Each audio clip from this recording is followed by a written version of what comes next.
এই গাছ কাটার অনুমতি কে দিচ্ছে আপনাদের? এই কে ভিতরে? এই বাইরে আসো। এই বাইরে। গাছ কেন কাটতেছেন?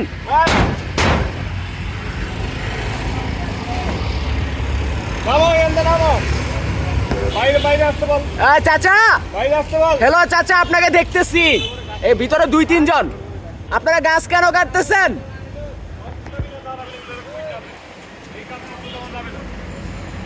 আজকে একটি নতুন অন্তর্বর্তীকালীন সরকার এখানে বাংলাদেশে আছে।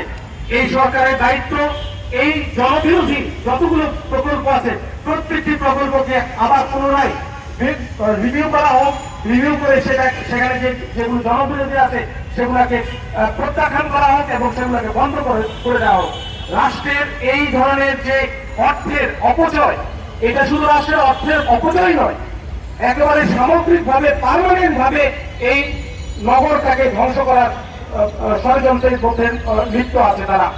আমি আজকে এই সভা থেকে 3টি দাবি উপস্থাপন করতে চাই। 1 নম্বর বিষয় হচ্ছে এই র্যাম্পটি যেটি এখানে নামানোর চেষ্টা করছে সেই র্যাম্পটির সম্পূর্ণ কাজ বন্ধ করতে হবে।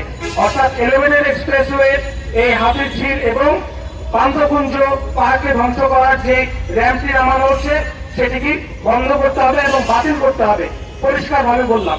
2 নম্বর বিষয় হচ্ছে এই কাজের সাথে যে কটি সরকারি প্রতিষ্ঠান জড়িত প্রত্যেকটি প্রতিষ্ঠানে যারা রেসপন্সিবল কর্মকর্তা আছেন প্রত্যেককে এই জবাবদিহিতার আওতায় আনতে হবে এবং তাদেরকে যথাযথভাবে পানিশমেন্ট দিতে হবে, শাস্তির আওতায় আনতে হবে। আর সর্বশেষ যে 3 নম্বর বিষয়টি আমি বলতে চাই সেটি হচ্ছে যে এই কাজের সাথে যে সকল পেশাজীবী জড়িত ছিল, সেখানে ট্রান্সপোর্ট প্ল্যানার আছে, সেখানে ইঞ্জিনিয়ার আছে, স্থপতি আছে, যারা যারা আছে তাদের পরিষ্কারভাবে বিচার আওতায় আনতে হবে, জনগণের সামনে তাদের নাম প্রকাশ করতে হবে। বাংলাদেশ ইনস্টিটিউট অফ প্ল্যানার্সের সাধারণ সম্পাদক পরিষ্কারভাবে বলে গেছেন এই প্রকল্পের সাথে কোনো পরিকল্পনা জড়িত নাই, অর্থাৎ কোনো নগর পরিকল্পনা জড়িত নাই। আমি আবারও সেটা স্পষ্ট করে বললাম। এই পেশাজীবী কারা এই জনবিরোধী এই কার্যক্রমের সাথে লিপ্ত আছে তাদের নাম প্রকাশ করতে হবে, জনগণের সামনে তাদেরকে নিয়ে আসতে হবে এবং তাদেরকে এই জবাবদিহিতার আওতায় আনতে হবে। সকলকে ধন্যবাদ।